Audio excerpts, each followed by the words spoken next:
Hi, welcome back to ATI Not Really Assisted Devices.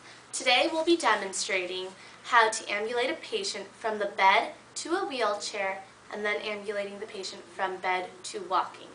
Here are a few tips to remember before your process. First, you're going to remember to assess patient level of comfort. Check vital signs. Assess patient cognitive status and motivation. Number 2, hand hygiene is very important and ensure bed breaks are locked.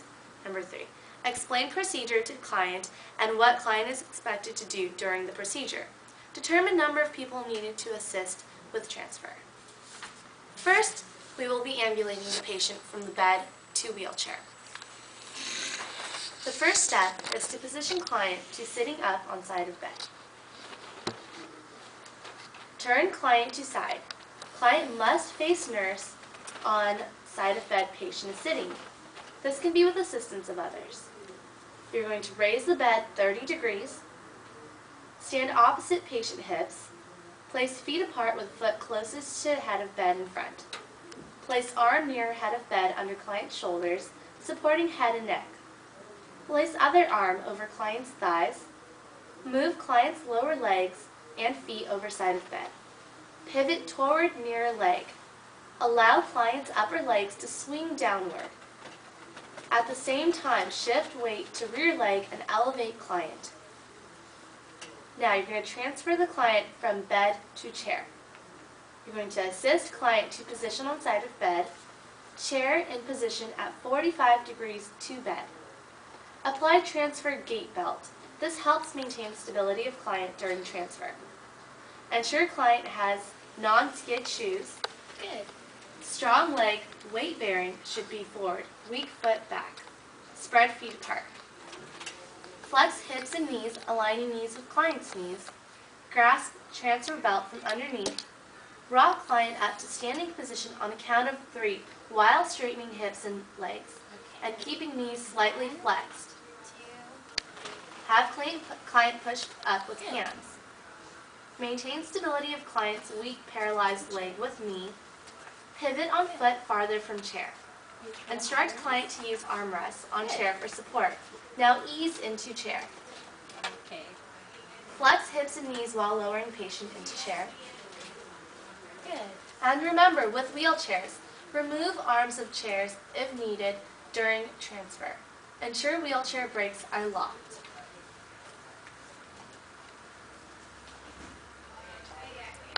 So our last technique today will be ambulating the patient from bed and walking with patient.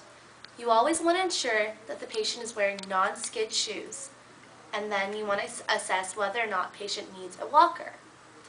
First, you will ensure walking on appropriate side for patient's condition and ability. You want to provide support for patient. Ready? We're going to stand up on the count of 3. 1, 2, 3. Good. Great. You're doing a good job. You want to walk slowly and evenly with gait. Go ahead. Step with your right leg.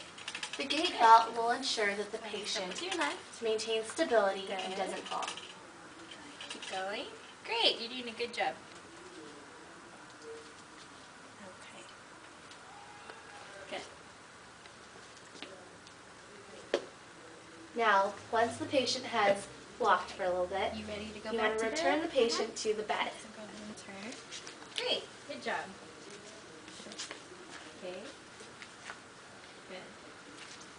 While doing so, maintain an even and steady pace as to not rush the patient and have any Good. Turn. falls. Okay, reach for the bed. Okay. Great. That was good. When patient is back on bed, you can always check the vitals to make sure everything is okay. Here's some more reminders. For further reading, please refer to page 802 to 807 for crutches, cane, and walker, page 1269 of Potter and Perry, chapter 47 for ambulation. Also remember, with ambulation, you always want to check the patient's level of comfort and orientation before moving the patient. A lot of times the patients won't say anything, so you have to make sure that you ask questions such as, how are you feeling? Do you feel dizzy? Are you tired? Are you okay? And see what the patient's responses are. And from there, you just go ahead and proceed.